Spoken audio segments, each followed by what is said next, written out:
আমি একজন ডাক্তার আর আমার ছেলের জন্মদাত্রী মা মনে করেন আমি তার ব্যক্তিগত ব্যাঙ্ক অ্যাকাউন্ট।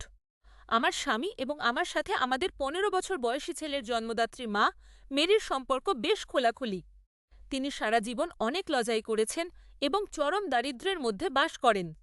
বছরের পর বছর আমরা তার প্রতি সৎ ছিলাম। আমরা তাকে উপহার পাঠাতাম এবং প্রায় তার সাথে দেখা করতে যেতাম। কিন্তু তারপর টাকার অনুরোধ আসা শুরু হলো। প্রথমে এটা ছিল তার ইলেকট্রিক বিলের জন্য মাত্র $১৫। পরে জানতে পারলাম তার বকেয়া আরও অনেক বেশি, তাই আমি পুরো বিলটা মিটিয়ে দিলাম। সেটাই ছিল আমার ভুল। হঠাৎ করেই প্রতি ২ মাস অন্তর আমি অনুরোধ পেতে শুরু করলাম।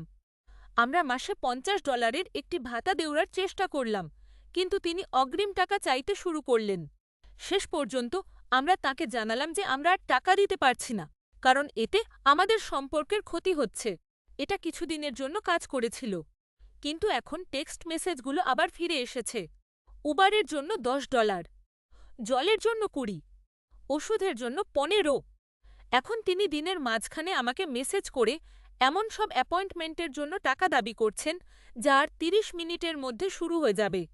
তার কথা বলার ধরন এখন আক্রমণাত্মক হয়ে উঠছে। আমার অপরাধ বোধ হওয়া কারণ আমি $২৫ অনায়াসেই দিতে পারি, আর আমার মনে হওয়া তার কাছে আমি ঋণী কারণ তার ছেলেকে আমরা বজ করছি।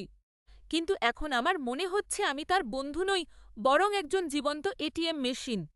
শেষ পর্যন্ত না বলার জন্য আমি কি ভুল করছি?